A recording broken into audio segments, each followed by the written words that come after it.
Hello, everyone. Welcome to the Brooklyn Rail's 1097th New Social Environment. I'm Magley, a programs associate here at the Rail, and I have the pleasure and privilege of being your MC today for a conversation featuring Antoni Muntadas, Marshall Reese, and Eleanor Heartney. And now I'll introduce today's guests and hosts.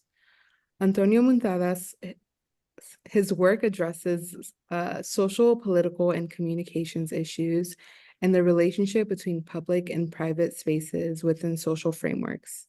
He investigates channels of information and the ways they may be used to censor central information or promulgate ideas. Since 1995, Muntadas has grouped together a set of works and projects titled On Translation. Their content, dimensions, and materials are highly diverse, and they all focus on the author's personal experience and artistic activity in numerous countries over a period of 40 years. Marshall Reese is a Brooklyn-based artist working in video, information networks, custom hardware and software, limited editions, and temporary public art events. Since the mid-'80s, he has collaborated with Nora Ligorano as Ligorano Reese. Their work is an ongoing investigation into the impact of technology on society and the rhetoric of politics and visual culture in the media. Ligorano Reese have presented 7 site-specific public works at the U.S. political conventions focusing on the climate crisis and political issues. And our host today, Eleanor Heartney, has been writing about art since 1981. She's a longtime contributor to Art in America, contributing editor to Art Press, editor-at-large for the Brooklyn Rail, and has written extensively on contemporary art issues for Art News, ArtNet, Art and Auction, The Washington Post, and The New York Times.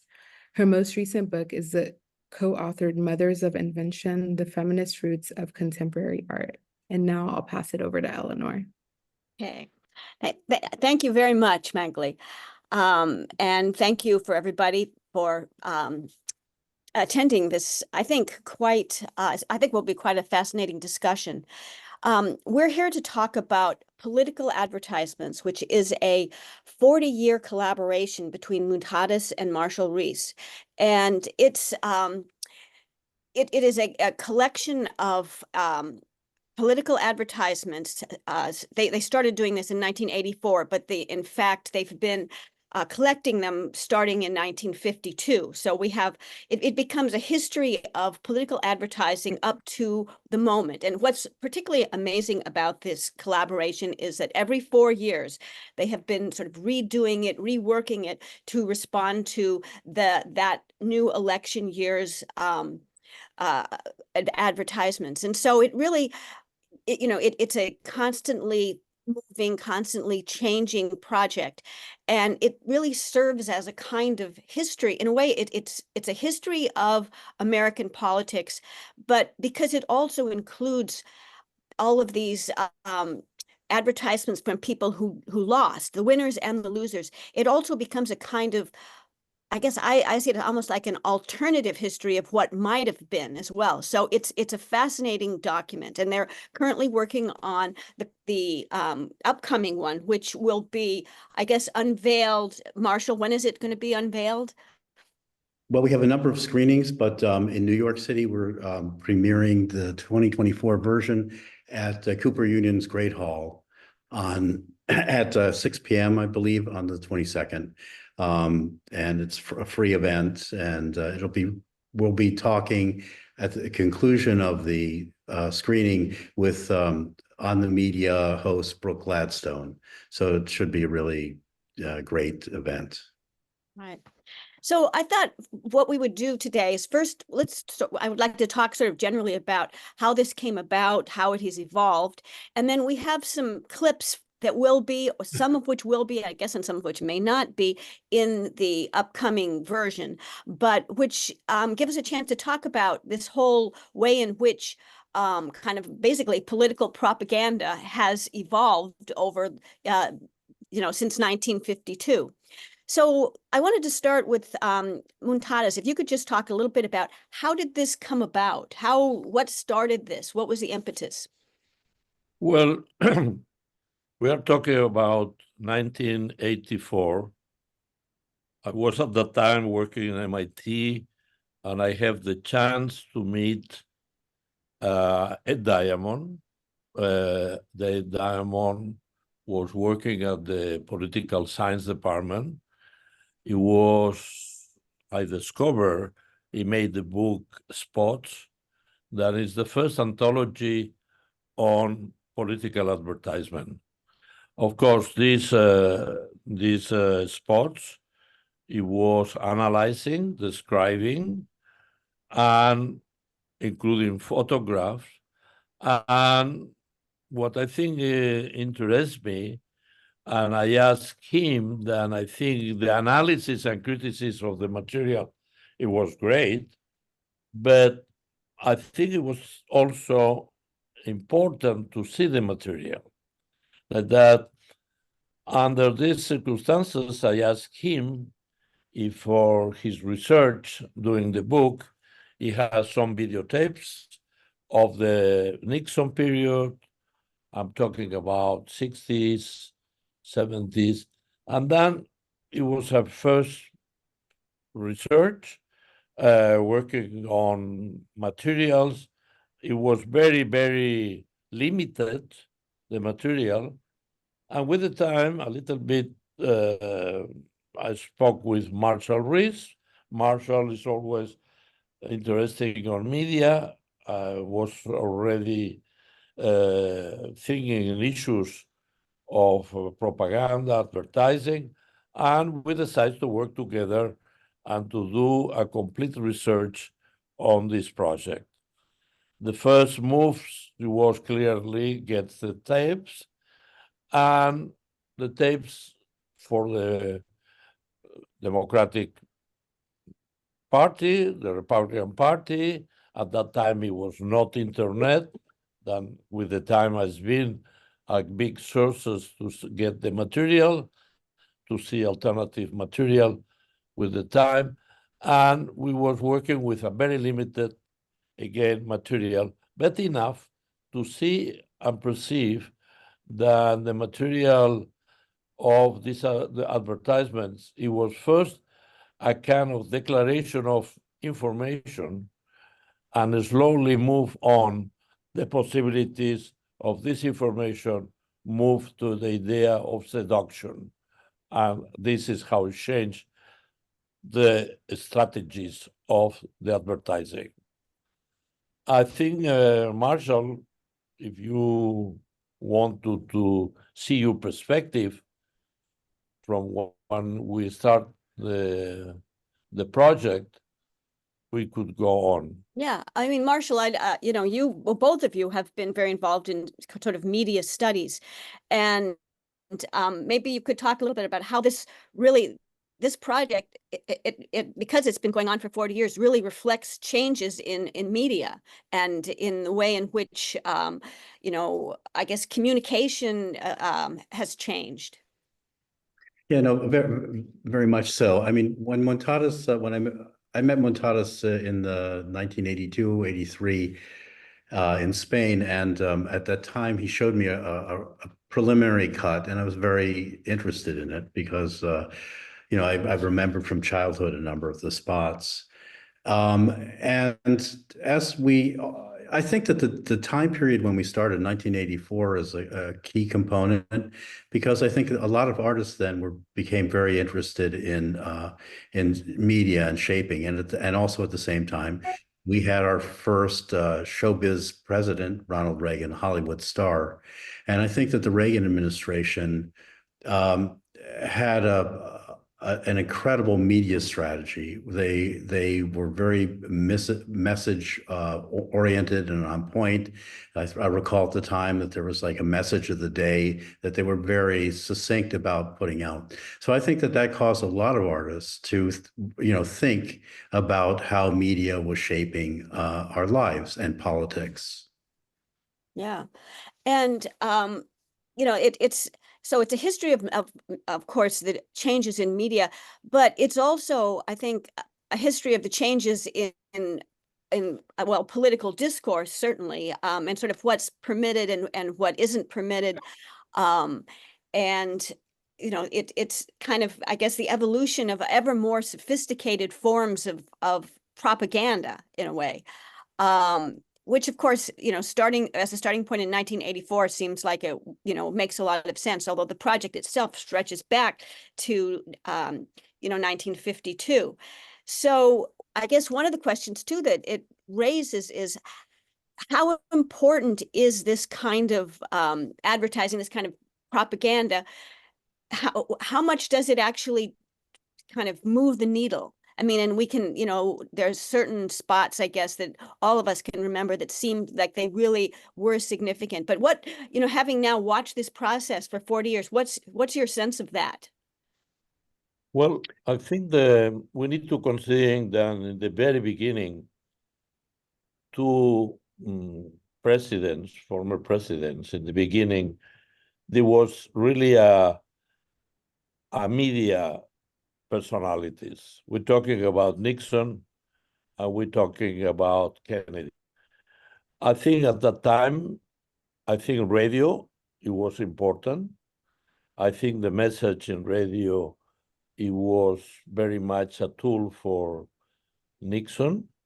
And I think with the time, we see that advertisements at the very beginning was the juxtaposition of photography and radio, audio. And then slowly, it started to move to moving image, and it started to be black and white videos. With the time, the video verite, influenced by cinema, start to be in the street. The camera is documentary style. And on, we see that the parallel evolution of media and the production of media, it was the same way that affected advertising in the terms of products. Like that, we start to see that the presidents become products. And I think in the way how advertising it was related to that. I think we see in the middle of the 80s, 90s, special effects appear, and a lot of money for production is parallel on the production for products. And also, I think it was interesting to see the different strategies of endorsement that clearly start with already with Kennedy, with Jackie Kennedy endorsing John Kennedy. After we see the disqualification of people, all these strategies on and on arrive to a moment that now we see that is very much a situation of really violent attacks between them and disqualifications. This is overall about how I feel the change of some of the strategies. Mm-hmm. Well, I mean, one of the things that's very striking when you watch, a whole video, because it's arranged from, it just, you in a way, you just sort of let the story unfold and tell itself, from 1952 to whatever the current moment is when you find the emergence of negative campaigning. Yeah, when all of a sudden, I mean, it's sort of like there's no holds barred. And, we can all remember things like the Willie Horton, well, those of us who are old enough, the Willie Horton ad, or certain ads, we'll be showing actually the Daisy ad, certain ones that, kind of pulled at the emotions and that, really began to, just sort of the guardrails were off, basically. And, we've watched that evolve. But I was also struck by the fact that there's throughout these, when you watch them all in order. So on the one hand, you see these ever more kind of dystopian, kind of really horrible attacks, but then there's also that's countered at times by this kind of Morning in America sort of thing, this tension between the two of them. And so Marshall, maybe you could just say a few things about kind of what are the what do you see as the kind of, the rise of negative campaigning and, kind of its impact, basically?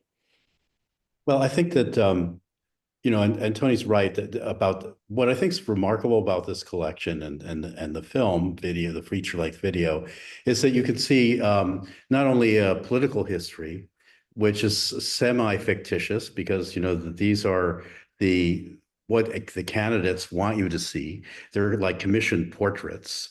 But also you see how the history of how media has changed, as Antoni had mentioned, from black and white, from street interviews, more documentary feel to it.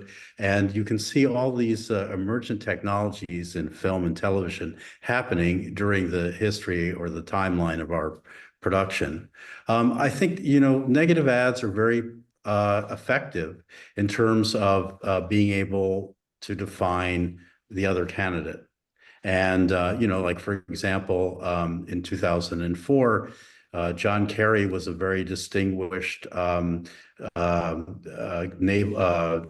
commander, PT boat commander in Vietnam. He saved his teammates, his boatmates several times in action. And but he felt that the Vietnam War was not a just war. So he, as a serviceman, he renounced it, and so it caused a lot of tension in the American psyche, as the Vietnam War still does, as so much so that there was a political action committee called the Swift Boat that released a Swift Boat ad that completely destroyed any kind of advantage he would have as a war hero. Same thing, George Bush did the same thing with John McCain, and we see it now with Tim Walz.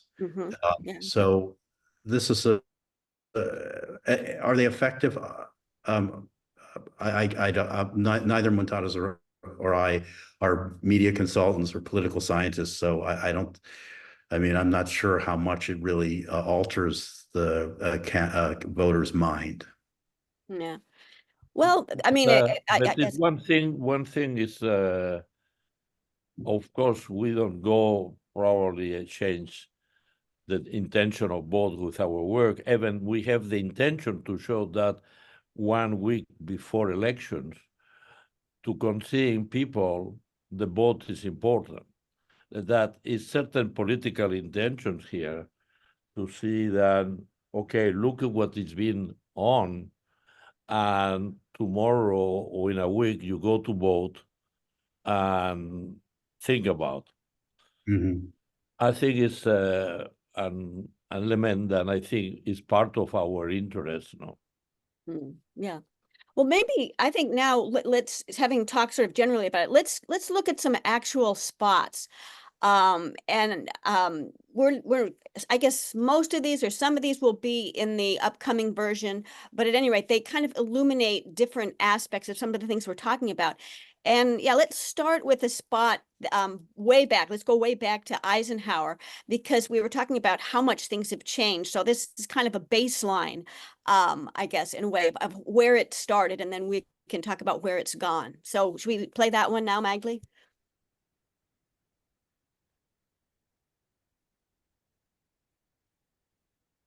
Eisenhower answers America. Food prices, clothing prices, income taxes, won't they ever go down?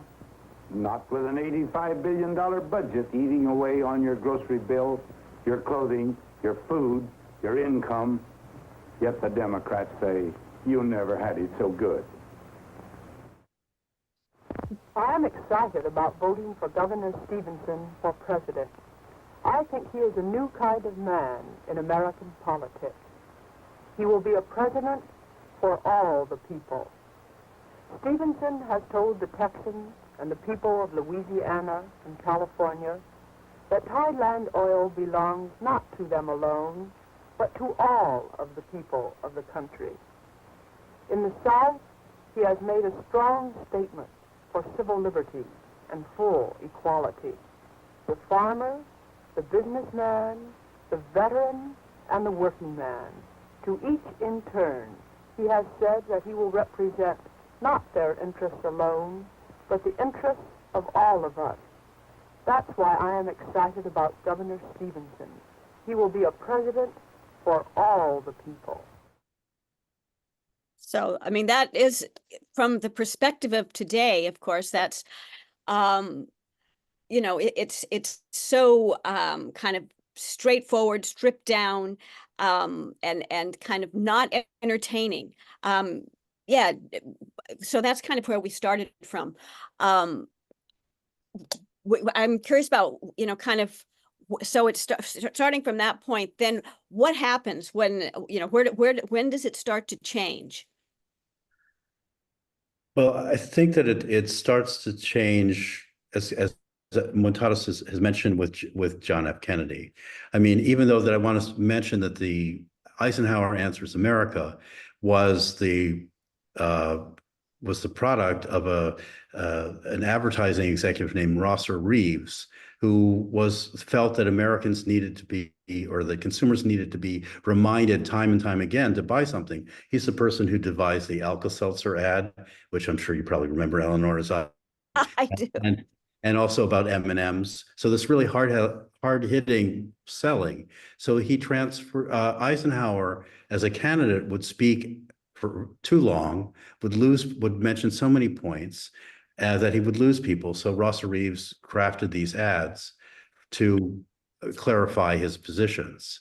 So in the beginning, from the very beginning, even though from our perspective it looks, you know, dated and, you know, it's more issue oriented, but it's still crafted by an advertising person. As campaign ads have you know, developed, you know, there's now a whole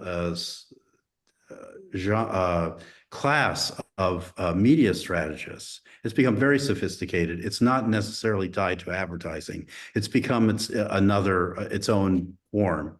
And I think that what I notice in looking at our compilation is you can see over a certain point of time, a certain sameness to the spots, and there are only a few that stand out.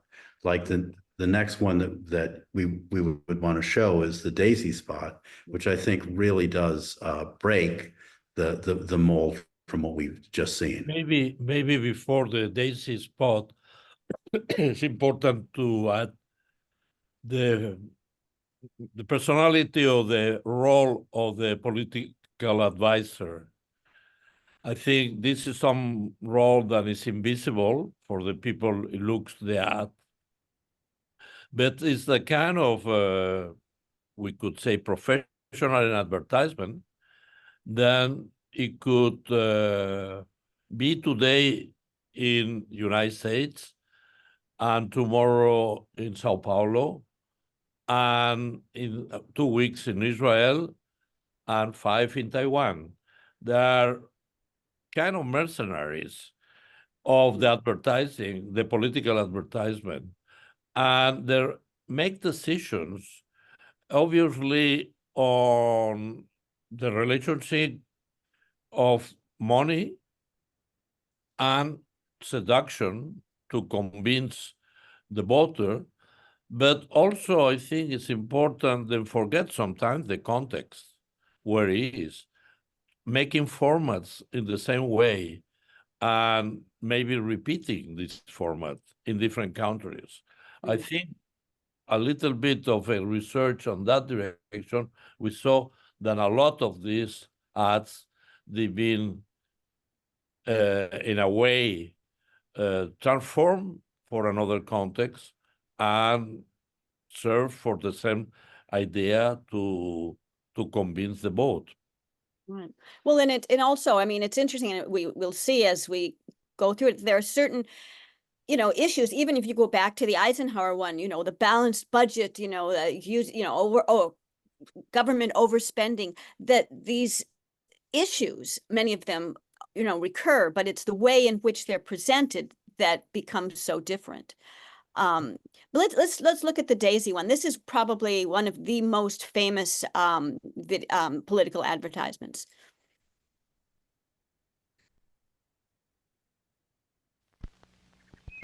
One, two, three, 4, 5, 7,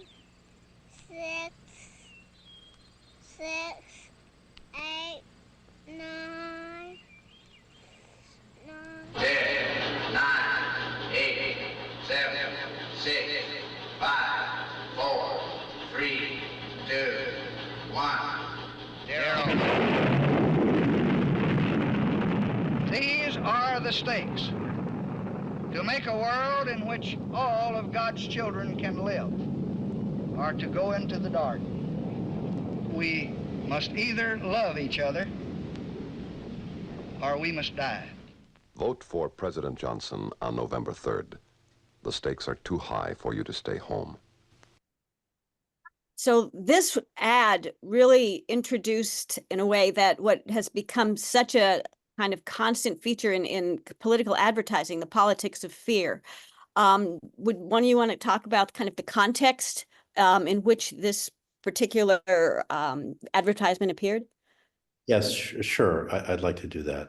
I mean, first I wanted to let everybody know that the Daisy spot is so significant. It's in the collection of the Library of Congress. And on top of that, it was produced by a New Yorker, Tony Schwartz, who's a radio producer. And what I find extraordinary about that spot is its soundtrack. And Tony Schwartz believed that the audience, the listener or the viewer, would be affected by the sound most of all. So that really sets it off. And on top of that, the last lines that Lyndon Johnson says are taken from a W.H. Auden poem. So I mean, the kind of level, I find the kind of levels of, artistry within quotes around this spot is just at another level. Also, that spot was only shown once. And Bill Moyers, who was Johnson's press secretary, said that after it was broadcast, the White House switchboard lit up. So it was a very effective spot, and it was created in relation to Barry Goldwater, who had proposed bombing Southeast Asia with nuclear weapons. So all these things are present in that campaign spot. Right. And we're going to sort of contrast that now with a much more recent ad, which also plays on kind of this apocalyptic, fearful attitude. But you'll see what a dramatic difference in presentation.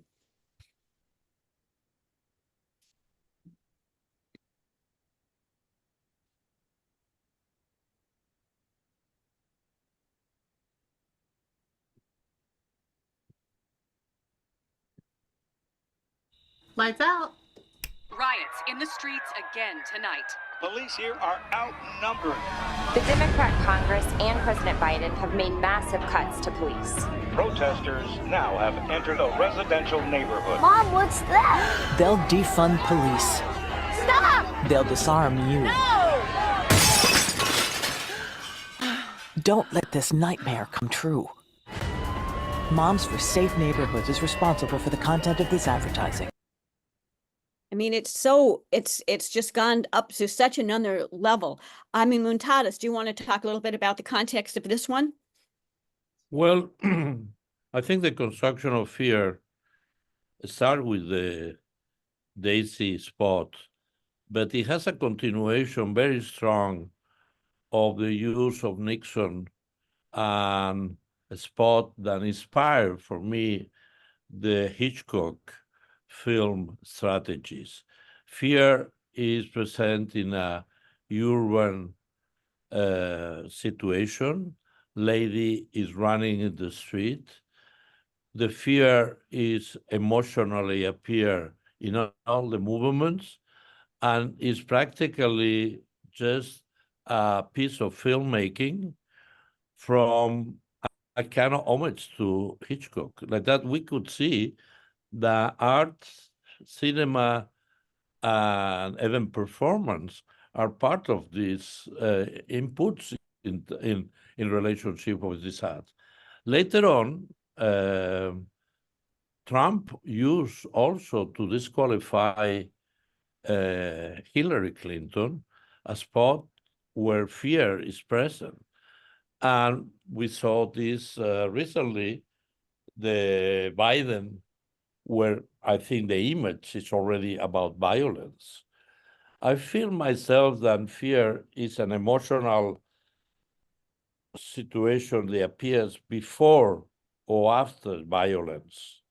It's much more complex in terms of violence you could see than is the physical, and what it represents very, very much situations of war and situations of violence. But I think in these cases, from the Johnson, the Nixon, the Trump, and Biden, the fear is present in a very complex situation. Right. Yeah. But it's still, I mean, what's interesting is it's kind of, it offers it's very straightforward in a way, the message of this one. And what now I'd like to turn now to a couple of videos that are playing with, they're playing with xenophobia, but they're doing it kind of in a much more, well, it is, as you're saying, cinematic way, but also it's, in a way, kind of much more sophisticated in the way in which the message is being presented. So if we could go to the Chinese professor.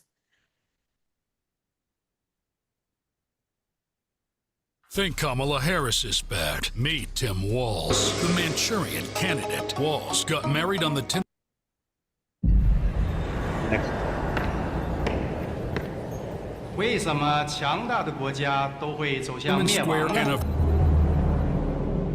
古希腊、罗马帝国、不列颠帝国、美国，因为他们。Oh yeah, here, this is the one we're talking about. 为什么强大的国家都会走向灭亡呢？古希腊、罗马帝国、不列颠帝国、美国。 因为他们都犯同样的错误，与原来使得他们成功的原则背道而驰。美国政府企图以庞大的开支和税收来摆脱严重的经济衰退，巨额的所谓刺激开支、庞大的医疗改革、政府接管私有企业、债务累累。当然，我们是他们的大债主。现在他们都得给我们干活。America can determine our own future, but only if we own it.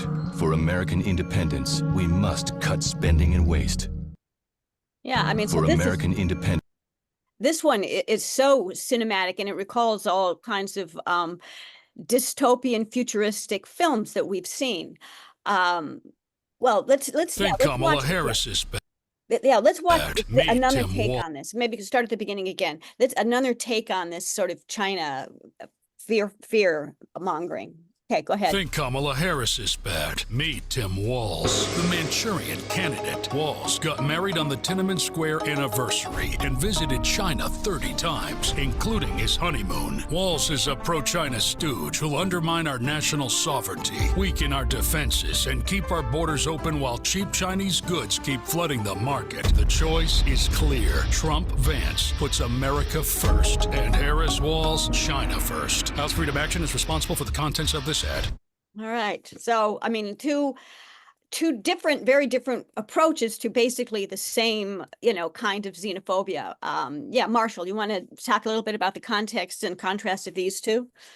Yeah, well, the Chinese professor was in the 2012 election, and what's of interest. I mean, part of the problem, or I don't. That problem's maybe the wrong word, but the structure of the American political system right now is very much based on privatizing politics, outsourcing political action committees. This is all legal now.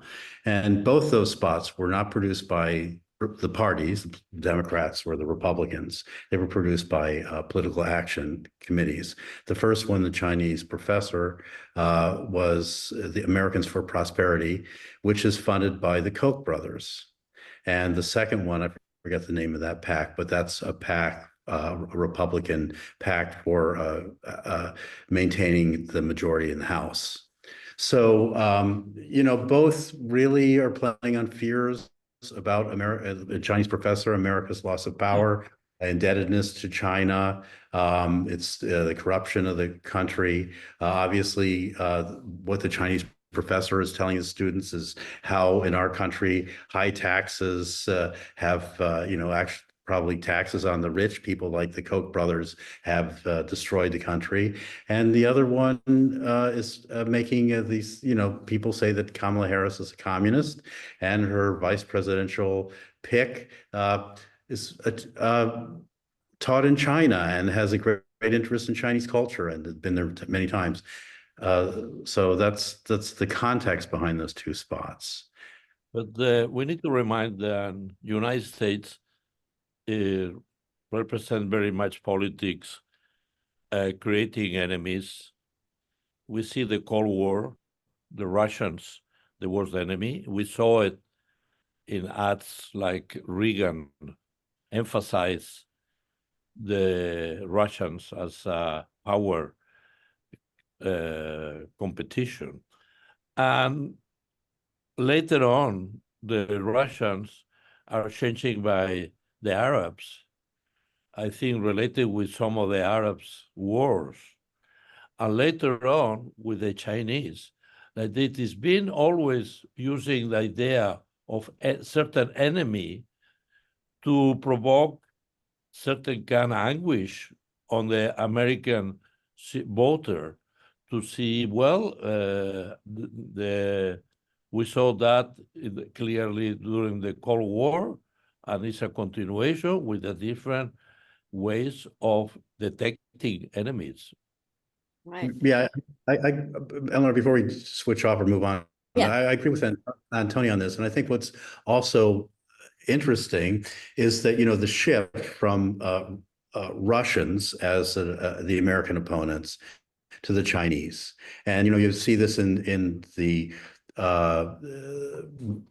possible collusion with the Russians in the Trump campaign, and the fact that for a lot of the Republicans, like in the current war in Eastern Europe and Ukraine, that the Republicans are not as critical of the Russians as you would think that they would be, given their past history. So this is a big shift. Remember the Nixon Khrushchev kitchen discussion. Yeah. I think that it was the summit where American and Russian politics confront in a big, strong debate, and very well known. What I want to bring in the middle of the Russians and Chinese, that I think Chinese pretty much is economical reasons. The Arabs, and the moment the attack to the towers in New York, 2001, at this moment is when I think the enemy becomes the Arab. And I think Bush created the enemy, the Arab, and we see in his politics, and we see clearly in some of the ads where appear a population that never was shown before. Right. Yeah.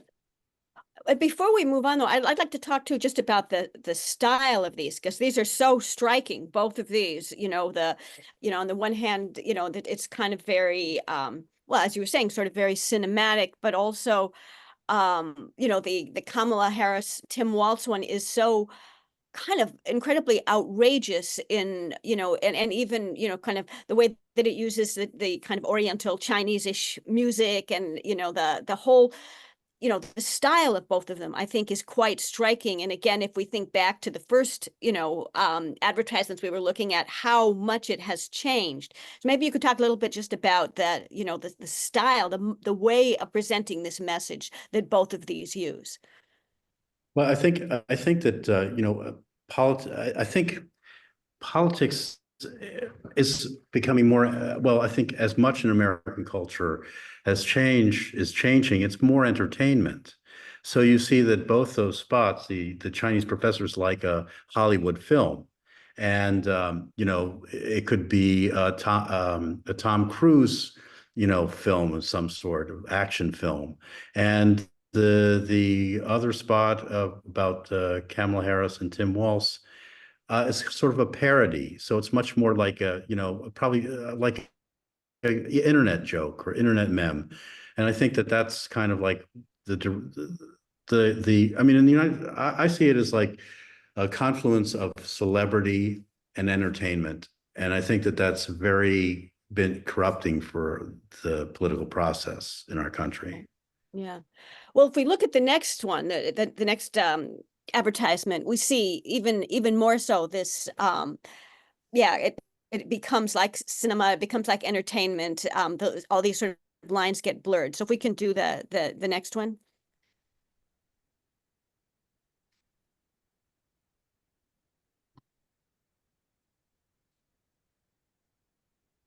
Sorry, Eleanor, I'm doing which one? Oh, this is the what Develis, is that what it's called? Develis. Yeah. Got it. One month ago, I began a conversation with all of you, and so far, we haven't stopped talking, and that's really good. I intend to keep telling you exactly where I stand on all of the issues. I'm looking at how to help you and other people who are hardworking like you, and I've really been impressed by how serious people are. Because we all need to be part of the discussion if we're all going to be part of the solution. I don't want people who already agree with me. I want honest, experienced, hardworking, patriotic people who want to be part of a team, the American team. I hope you've learned a little bit more about what I'm believing and trying to do, and really helped this conversation about our country get started. I hope to keep this conversation going all the way to November 2008.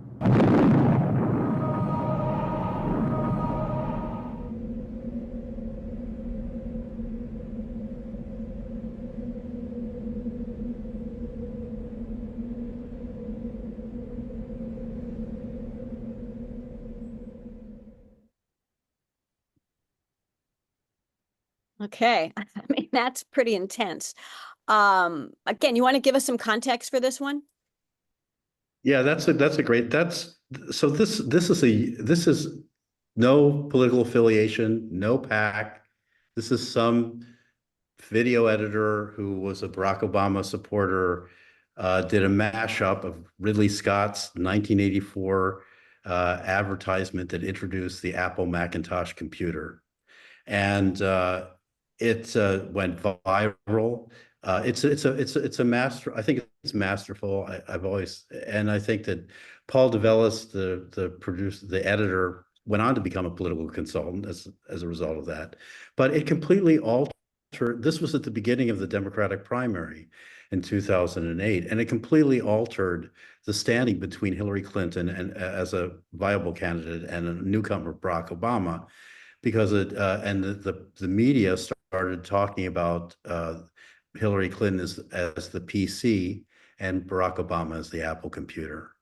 So it's pretty incredible spot for the way that it infiltrated people's minds.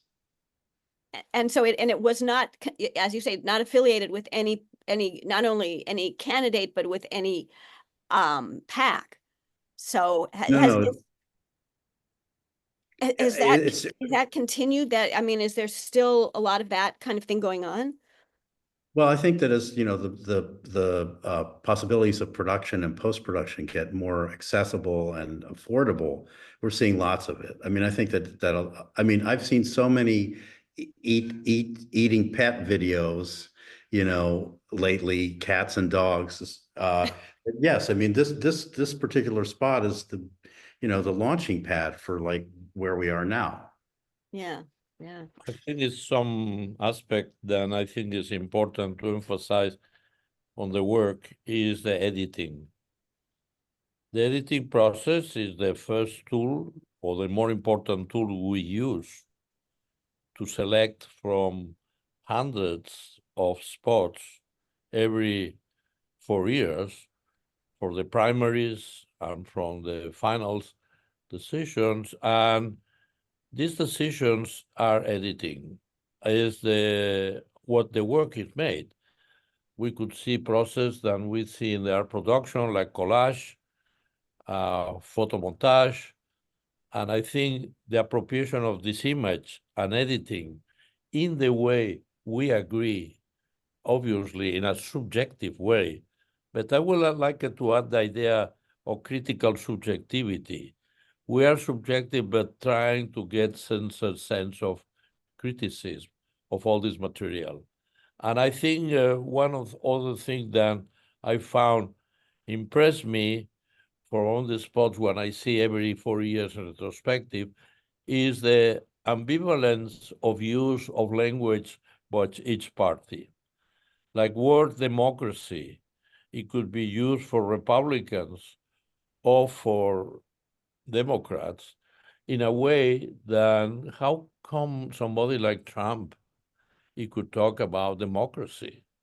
Right. How, somebody that I think a certain kind of theatrical situation where make the language is not important. It's being kind of using, and like the audience is totally unconscious of react to that situation. Yeah, well, that and that's kind of leads right into the next piece that we're going to show, which is actually, I guess, one that it's Morning in America, which this is something that you put together, but it shows again sort of the slipperiness of language and meaning. So let's show that one.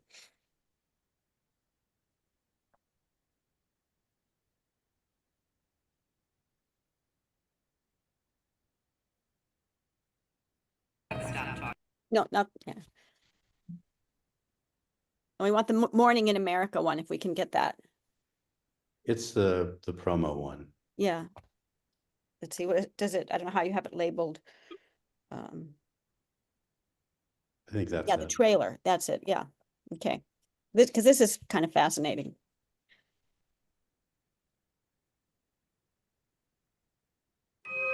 There's morning in America. Today, more than 60,000 Americans have died from a deadly virus Donald Trump ignored. With the economy in shambles, more than 26 million Americans are out of work, the worst economy in decades. Trump bailed out Wall Street, but not Main Street. This afternoon, millions of Americans will apply for unemployment. And with their savings run out, many are giving up hope. Millions worry that a loved one won't survive COVID-19. There's mourning in America. And under the leadership of Donald Trump, our country is weaker and sicker and poorer. And now, Americans are asking, if we have another 4 years like this, will there even be an America? Paid for by the Lincoln Project, which is responsible for the content of this advertising. So again, I mean, that is an amazing contrast. The way that you've edited. Well, this is about your editing, but the way you've edited those two together to show this. Yeah, I think in these ads, I think what is residual of that is optimism. How cycles, economical cycles, political, recovering from a war, created the idea to convince to the audience that we needed to confront optimism as a tool, and I think it's a really, again, the clearly strategy of the advertising. Yeah, I mean, but also the split screen. What's happened? Muntadas is right. The optimism of Morning in America has become a cherished symbol for political consultants and for the candidates. But the Lincoln Project made a version called Morning in America, MOURNING, and it was about the COVID pandemic and what was happening to America under Trump's lack of leadership during this terrible public health crisis. But lining the two spots up together, they parallel each other in their structure, completely. And was what was astounding. So you didn't have to edit that. That was just the Lincoln Project deliberately took this same structure. Yeah, we're not that smart. No, but that was, and anyway, it's yeah. But it also, you see that again when you watch the, kind of one of your videos all the way, that the hour and a half, history of political advertising, it is very striking, this kind of oscillation between optimism and pessimism. And you will and even now we see it, there's the whole thing with Kamala and the politics of joy, as opposed to, the Trump, American carnage sort of thing. So we're still getting that. And I guess it is a question, what's more effective, or what's more effective at a particular moment, in a way. Although there's certainly still plenty of paranoia, I think, even on both sides at this point. Which is why maybe we should show the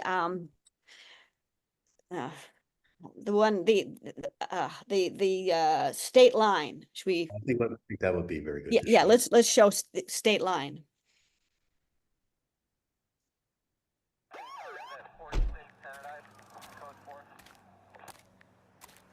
Driver's license, registration. Here you go, sir. How's your day going? That's your daughter? Sure is. Abigail, right? How do you know her? Were you about 8 weeks pregnant? See, you've been spotting recently. You've had any cramps or nausea? That's personal. You been taking your prenatal vitamins? Excuse me? Are you ticketing me for something? Where are you heading, Abigail? To go see my older sister, Natalie. Well, that's strange. It says here that Natalie's at a concert in Dallas, and your navigation is set to a women's health clinic in one of those abortion states. We have the right to travel. Not anymore. Step out of the car. Please, officer. Both of you out now.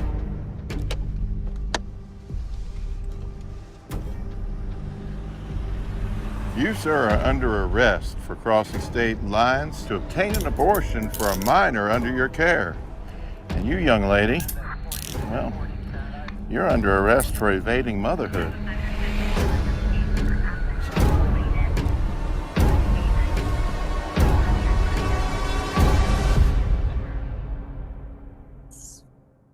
All right. So you don't really get much more paranoid than that, I think. Right. Yeah. So, I guess what it shows is that this, this kind of, that one exemplifies the cinematic, the kind of dystopian, kind of sci-fi, almost like vision of the future, this, bleak future that perhaps, how effective is that? And, I guess we can't really know, but it's just striking, how dark it is, I guess. I don't know. Do you want to talk a little bit about the context of this one, or again, this is Citizen United, so it's not by the Kamala Harris campaign. This is an independent entity. Yeah, it's a Lincoln Project spot. It's another Lincoln Project spot, and they've been producing phenomenally. It's almost several spots a week. And just so people know that the Lincoln Project began in 2016 as Trump was running for president. And the founders are political consultants, Republican political consultants who didn't want to, who were against Trump, including Steve Schmidt, who was McCain's campaign advisor in 2008. And so even though he didn't want Trump to be president, he's responsible. Well, he was the one who advocated for Sarah Palin to be part of the ticket. So this type of populism that's, blossomed in American politics is due to him, to his influence. And he finds somebody like Trump repulsive. So the Lincoln Project has been doing many, many spots. And I would only say that this one is extremely effective. It's for our anthology, it's too long. We can't really, don't have the time to include it as much as we'd like to. But it also highlights one of the main campaign issues that I think we're seeing, which is reproductive rights. Mm-hmm. And also Project 2025. Right. I think listening to you, Marshall, I'm thinking then come up to me the need to have a second book of Diamond Spots, where all this information some you bring, some there in the ads, they could be read Yeah. as an analytical and critical view, because our role is to present image without commentary and make the evidence that the image.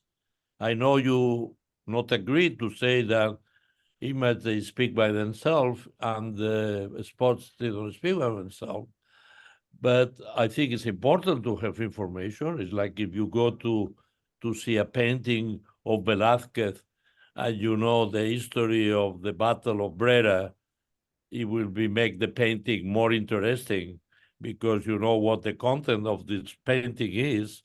But I think it's interesting to see that somebody will be interested.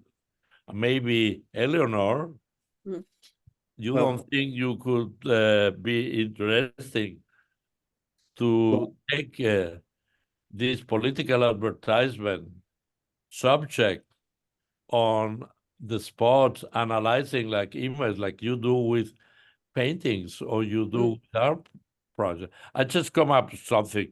We Yeah, have this conversation. We're improvising also things here. Well, that's, actually, Antoni, we have a book coming out at the end of October that's going to be presented, hopefully at the Great Hall, called Read My Lips, which is based on conversations we had in 2020 about political advertisement with Bill Horrigan, Rick Prellinger, and Tanya Zimbardo. So, I mean, I think that we're on the way to, Yeah, but this is more like you advertising a new publication. But what I'm talking about is the critical analysis, formally, aesthetically, and ethically of the spots, because I'm thinking this spot, it could be at the president in Washington, the Hall of Presidents. In instance, the portraits of the presidents, they should be the spots of each one. Yeah, it is that the Reagan portrait by a painter. It should be advertising. Yeah, I mean, I think that it should be in the National Portrait Gallery, actually, a whole room of honors with the stuff. Right. But I do want to go back to something Muntadas said about editing, because this project's very much about editing, and about our decision making is very much outside of it in a way, but it's a non-narrative documentary, and what Muntadas and I have done is shape the flow of the chronology of these spots. So we're not really analyzing them as we are in this discussion, like Antoni says. We're presenting them, but we're presenting them in a way that leads to various interpretations and conclusions that the audience member may have. And that's a different kind of documentary than is popular now, or that's being seen, which is a character-driven narrative with certain tensions and strife around a specific character. If there's a character in our documentary, it's the American voter. Right. Yeah. No, I think you're right. I mean, there is so many different aspects that when you watch this, you realize it tells you about America. It tells you, it also, I mean, I was really struck by it's kind of like the history that didn't happen. Is also encapsulated in there in the different, the candidates who lost, or that the issues that came and went. I mean, it's a very fascinating, I mean, it's so multifaceted. Well, we're going to turn it over to questions, I think, in a minute, but before we do that, I just wonder if you have anything you want to say about, you're now in the process of editing the most recent iteration, and kind of how's that going? What is that? Is it, and how will that be? Will it be different in some way than previous iterations?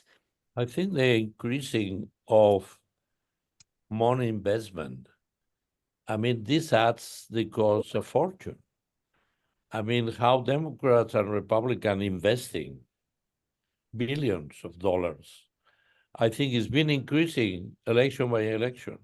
Like that, we are arriving to a situation that all this money maybe we're talking about our production. With the cost of one of these ads, we could do the documentary, no?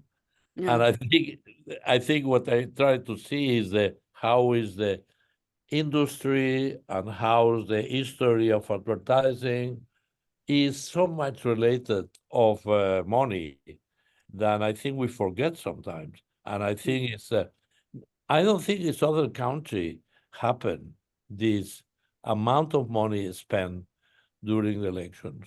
I think many countries it's forbidden. Mm. Well, also the election season isn't as long as it is here, although it was sort of shortened here because of Biden's departure from the race.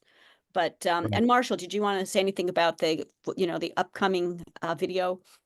Well, no, I think I really want to encourage everybody to go to the various screenings we're having, see it for themselves. But it's always extraordinary to see what's happening. And I would just to dovetail off what Muntadas was saying, like this year's election is going to cost more than $25 billion, or $25 billion is being spent on these things. And I see it more as a kind of a subsidy to the broadcast television and media industries, because all the money is getting pumped into there, so that they have a vested interest in, telling the stories the way they do and creating, conflict and competition, which may or may not exist. Right. Okay. Well, I think let's open it up to the audience. I guess, yeah. And here's a list of the upcoming screenings. Thank you all so much. That was such a fascinating conversation. Lots to think about. But the first question is from GE, who will unmute.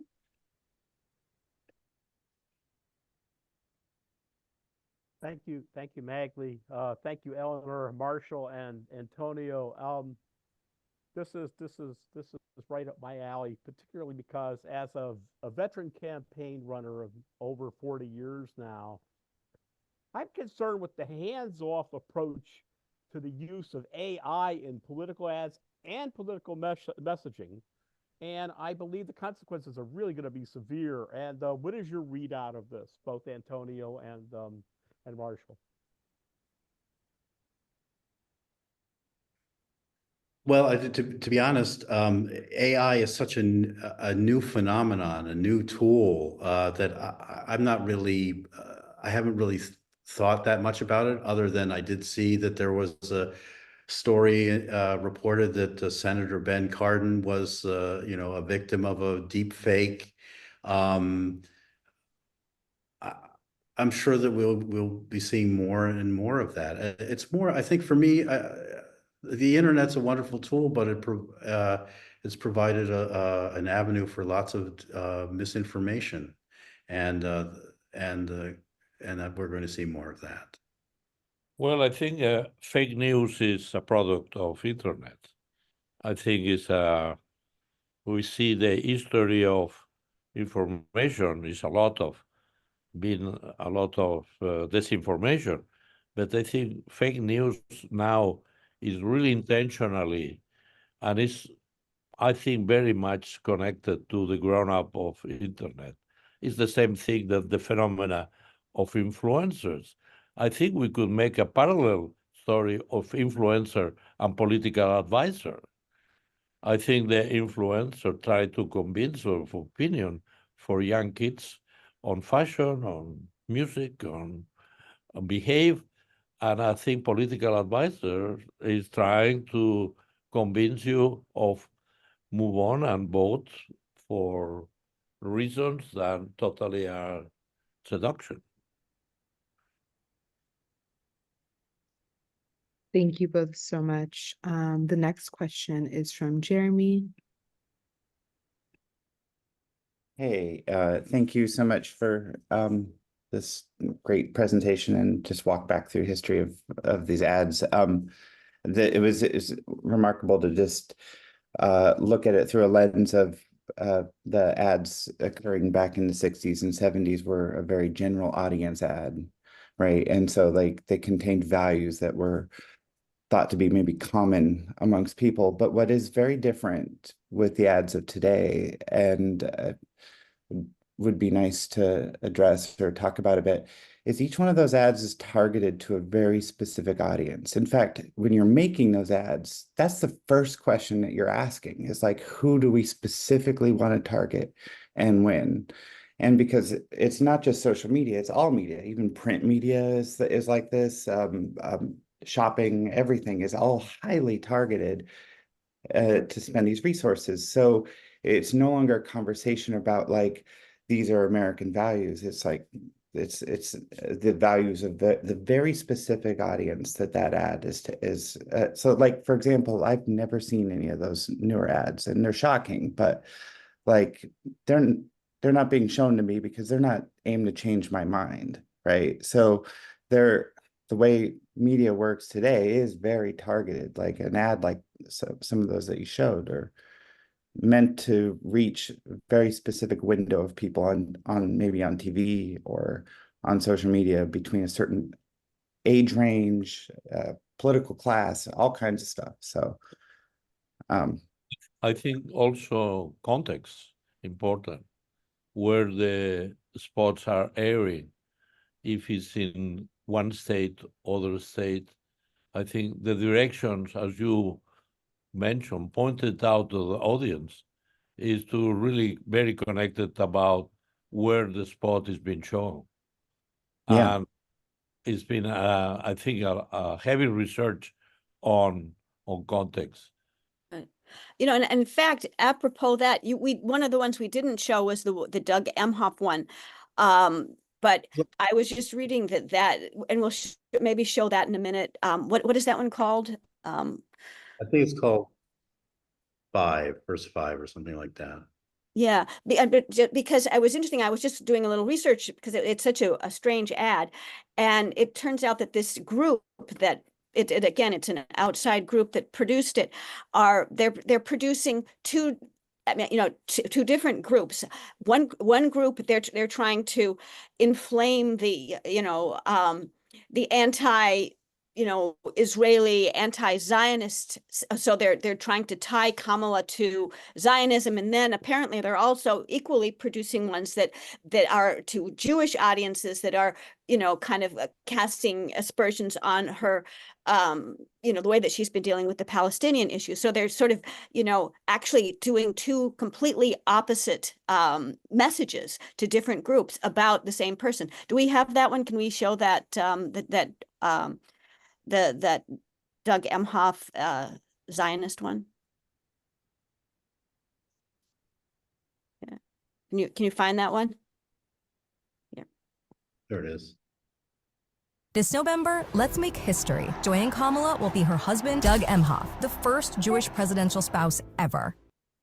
So from what I understand, that's been targeted actually to like Arab groups. Yeah. And then I guess, yeah, go ahead. I mean, that very specifically was shown in Detroit and Dearborn, because that's where the uncommitted voters are, to discourage them from voting in the election. Right. So even if you know about Kamala Harris, I mean, she's been, I mean, obviously not enough, but just not as she recognizes the Palestinian cause and the necessity for ceasefire. She didn't meet with Netanyahu. But they're just they made a number of spots just confusing it. Right. All right. Thank you all. And then I have one last question from Chloe. Yeah, I just wanted to see if, do you mind? Sorry, I could hear myself in two places at once. I wanted to see if you could comment a little bit about the role of social media in changing the advertising landscape and also in changing your work, because I imagine that the proliferation of advertisements has completely evolved because of social media, because of memes, because of, the online presence of these candidates and how that has changed. And I'm curious to hear you both speak on that more directly. I am in Malaga, the University of Malaga, south of Spain, conducting a seminar and workshop on influencers. I think as I mentioned before, the effect of internet or fake news also affect the idea of creating these roles that are not autogate and people are making themselves about the influencers. And I work on the university, a kind of brainstorming with the young people between 14 and 22 years, where we thinking they are the main address of the issues of the influencers. That at this moment we are in the middle of that, but I think I could see that it's really a subject that interests me to analyze.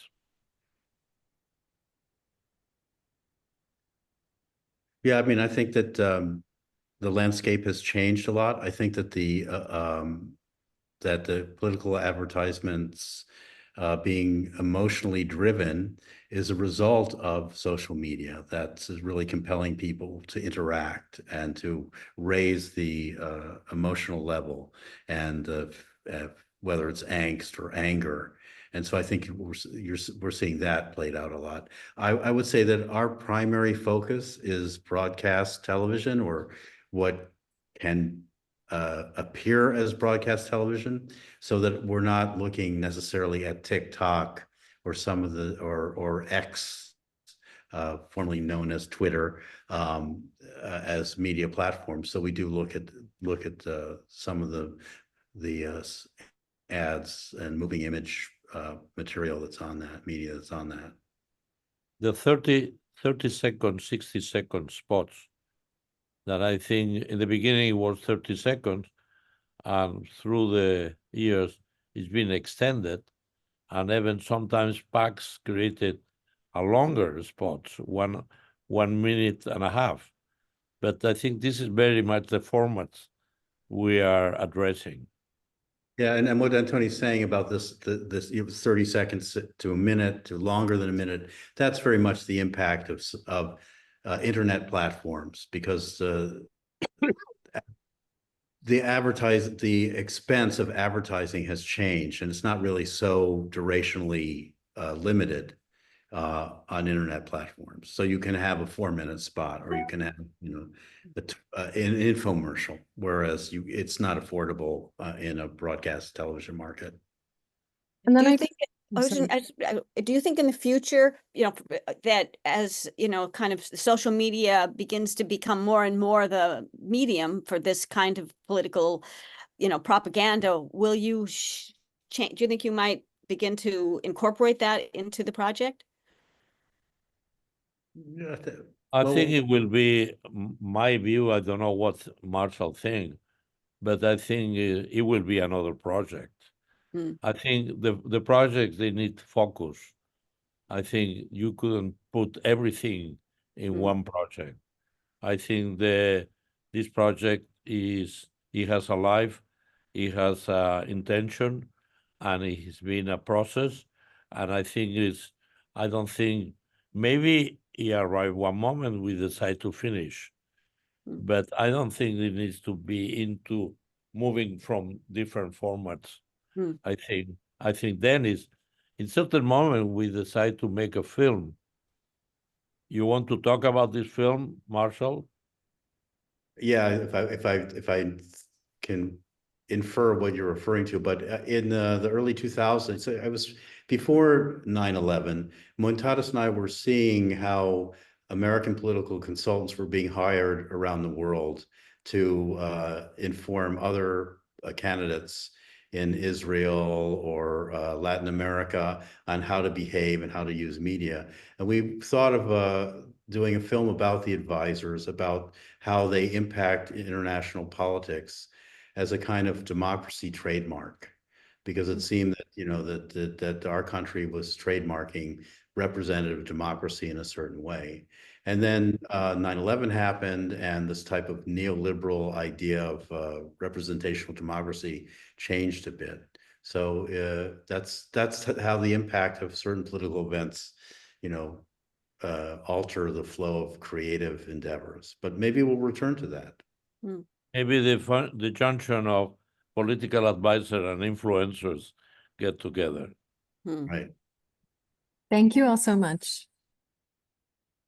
Thank you, and I hope. Well, thank you very much. Yeah. I hope we'll see you all on October 22nd, and stay tuned for further publications from Autonomy. All right, 6 great. 6 p.m. 6 p.m. the 22nd. Thank you all so much for such a wonderful conversation. Thank you, thank you, Marshall, and thank you, Eleanor. We'd also like to thank the Terra Foundation for American Art for sponsoring our NSC program and making these daily conversations possible, and for their support of our growing archive, which you can view on the Rails YouTube channel. The Rail has been free and independent for 24 years. A donation directly supports our writers, production staff, and operations. Support our work through the link in the chat. We'll be screening political advertisement on election day, so please tune in before or after voting. And join us tomorrow at 1 p.m. for a conversation with Gabby Collins-Fernandez and Jarrett Ernest on the event of Art and Love at Rachel Effner Gallery.